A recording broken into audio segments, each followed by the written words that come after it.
poverty in spirit. Blessed are the poor in spirit, for theirs is the kingdom of heaven. Matthew chapter 5 verse 3. This first beatitude is the fundamental condition for all man's spiritual progress and growth. Before everything else, if a person wants to live the life of God, he must be poor in spirit.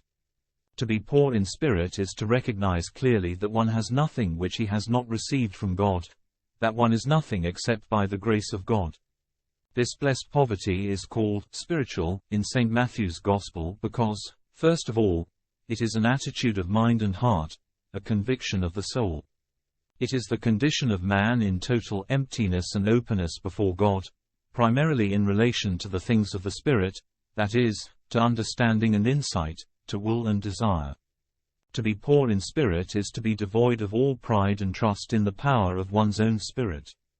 It is to be freed from all reliance on one's own ideas, opinions and desires.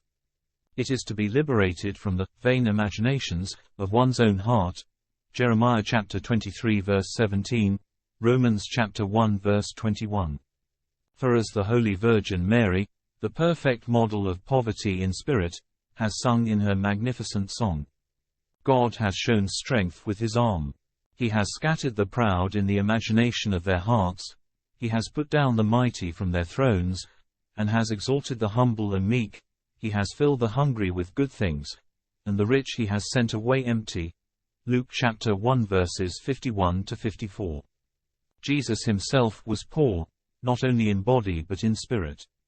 Not only was the Lord a poor man, without place to lay his head, Matthew chapter 8 verse 20, but his physical poverty was the direct result of his perfect poverty of spirit. Truly, truly I say to you, the Son can do nothing of his own accord, but only what he sees the Father doing. I can do nothing on my own authority. John chapter 5 verses 19, 30. If a person wishes to embark on the spiritual life, he must abandon all things and follow Christ in poverty of spirit. To be poor in spirit is simply to be wholly set free from the sinful lusts of this world. If anyone loves this world, love for the Father is not in him. For all that is in the world, the lust of the eyes and the pride of life, is not of the Father, but is of the world.